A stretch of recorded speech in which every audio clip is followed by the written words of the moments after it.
کائنات باندې لوی فضل دی، لوی احسان دی او د ټولو نه لوی نعمت او رحمت د الله تعالی د حضور پاک صلی الله علیه وسلم دنیا ته راغلی.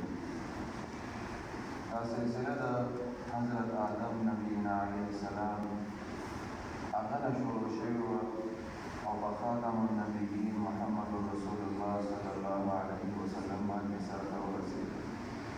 د انبیاو وختن په وختن الله تعالی برالېږل قومونو ته د هغوی د اصلاح لپاره د توحید او د اسلام دعوت ورکولو لپاره دغه سلسله شروع وه.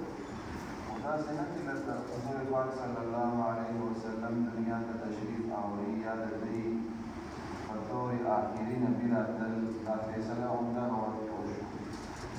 د ازل نه حضور پاک صلی الله علیه وسلم د خاتم النبیین او د آخري نبي دا فیصله چې همدا شوې وه.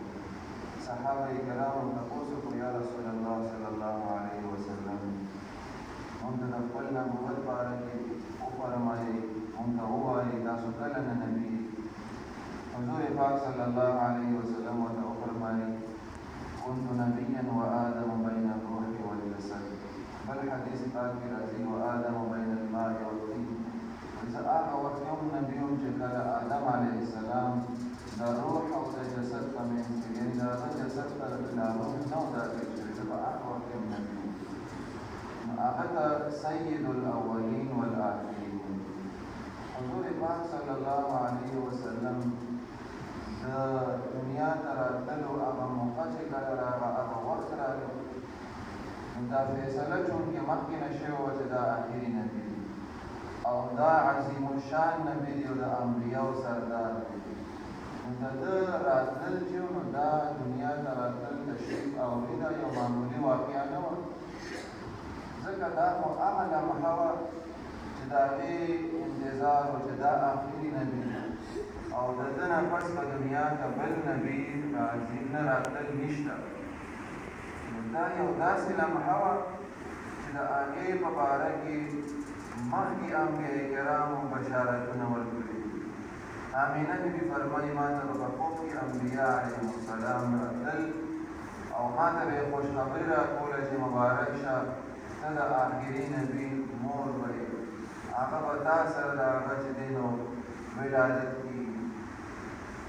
په تاریخ کې او په کتابونو د نبوت دلایل النبوه یعنې د هغه کتابونو کې بعضې حوادث چې کومې رانقل شوي دي په هغې کې یو دا واقعه هم راغلې ده چې ابن عباس رضی الله تعالی عنهما فرمایي چې حضور پاک صلی الله علیه وسلم دا نور کله د عبدالله صاحب نه منتقل شو آمینې بیبي ته، نو وایي دغه وخت کې دا څومره ځناور چې دي دا څاروي وایي دوی ته الله تعالی د خبرو طاقت ورکړ. دغه ټولو ځناورو یو بل ته خوشخبري ورکړه چې مبارک شه هغه نور د نبوت چې دی نو هغه د عبدالله صاحب نه آمینې بیبي ته منتقل شو. نو د مشرق ځناورو وایي د مغرب ځناورو ته خوشخبري ورکوله. په سمندر کې هغه چې کوم ځناور اوسېږي هغوی یو بل ته خوشخبریانې ورکولې او وایي د خبرو طاقت هغه ځناورو ته ورکړی شو. لکه د انسان غوندې په فصیح زبان کې هغوی یو بل ته مبارکي ورکوله چې مبارک شئ. هغه لمحه راغله د نبي آخر الزمان صلی الله علیه وسلم چې هغه به دنیا ته تشریف راوړي. دغه اثرات د حضور پاک صلی الله علیه وسلم دنیا ته راتلل